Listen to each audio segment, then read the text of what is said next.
Shalom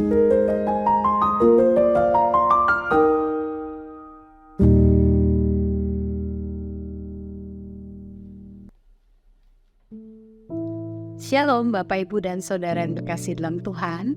Senang kita bisa bertemu lagi dalam Sapaan Gembala hari ini. Saudara, mari bersama-sama kita berdoa. Tuhan, berikanlah kami hikmat dan pengertian yang daripada Tuhan ketika kami akan bersama-sama membaca dan merenungkan sebagian dari firman-Mu. Di dalam nama Tuhan kami Yesus Kristus kami mohonkan doa ini. Amin.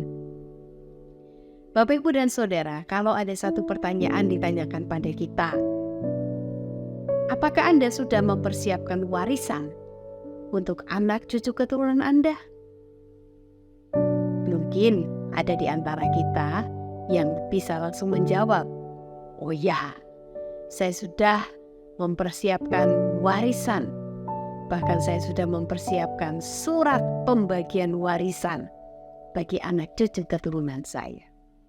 Tapi mungkin ada juga di antara kita yang sejenak berpikir, warisan apa yang saya bisa siapkan dan saya bisa berikan bagi anak cucu keturunan saya?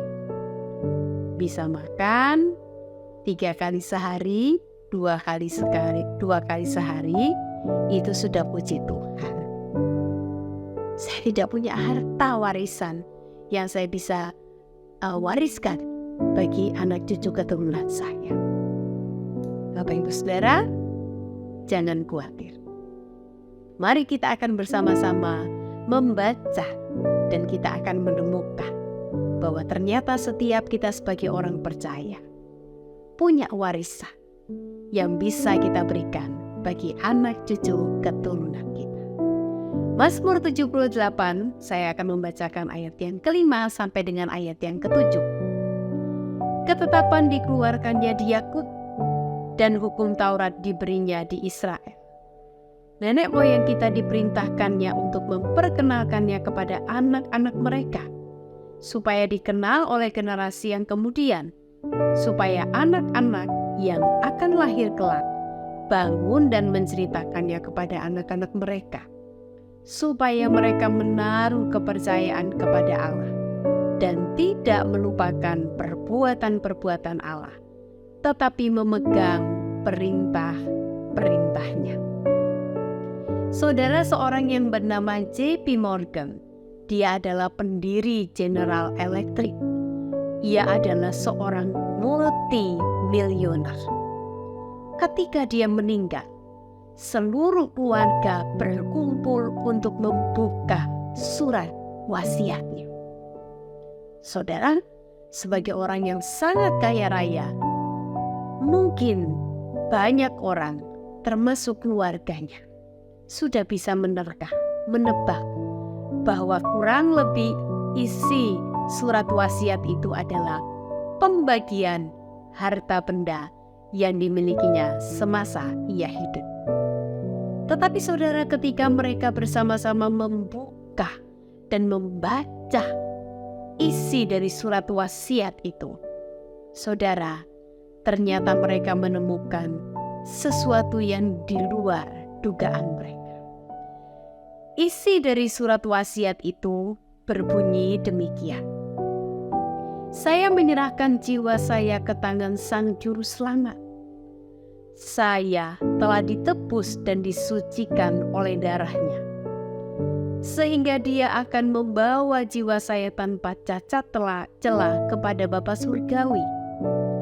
Karena itu saya minta agar anak-anak terus mempertahankan dan menjalankan pengajaran mengenai penebusan sempurna oleh darah Kristus yang tercurah, dengan segala tantangan, resiko, maupun pengorbanan pribadi yang menyertainya. Saudara, mungkin bukan hanya keluarga J.P. Morgan atau orang-orang di sekitarnya, tapi secara umum, orang tua akan berpikir keras untuk mewariskan sebanyak mungkin uang dan atau harta benda mereka lainnya kepada anak-anaknya. Tetapi J.P. Morgan memberi kita sebuah pandangan yang berbeda tentang warisan. Bahwa sesungguhnya yang terpenting dan yang terutama adalah bukan warisan harta benda. Tapi menurut J.P. Morgan, warisan terutama dan termahal adalah mewariskan iman kepada Kristus bagi anak-anaknya. Bapak, Ibu, dan Saudara, kenapa? Karena semua harta benda yang ada dalam dunia ini bisa habis dan lenyap. Tetapi iman kepada Kristus itu akan tetap tinggal dan kekal. Saudara, pemazmur dalam Mazmur 78 mengungkapkan realitas sejarah bagaimana Allah menyatakan dirinya dan Allah itu juga berkarya dalam kehidupan umatnya, bangsa Israel. Dan bagaimana respon umat terhadap segala pekerjaan Tuhan. Saudara, pemazmur mengajak umat untuk melihat pesan tentang pekerjaan Allah yang memanggil setiap generasi untuk memiliki warisan yang tinggal tetap dan meneruskannya kepada setiap generasi berikutnya, yaitu hidup, menyembah, dan melayani Tuhan. Supaya mereka menaruh kepercayaan kepada Allah dan tidak melupakan perbuatan-perbuatan Allah, tetapi memegang perintah-perintahnya. Bapak, Ibu, dan Saudara, mari kita meneruskan, mewariskan iman yang semacam ini kepada anak cucu keturunan kita.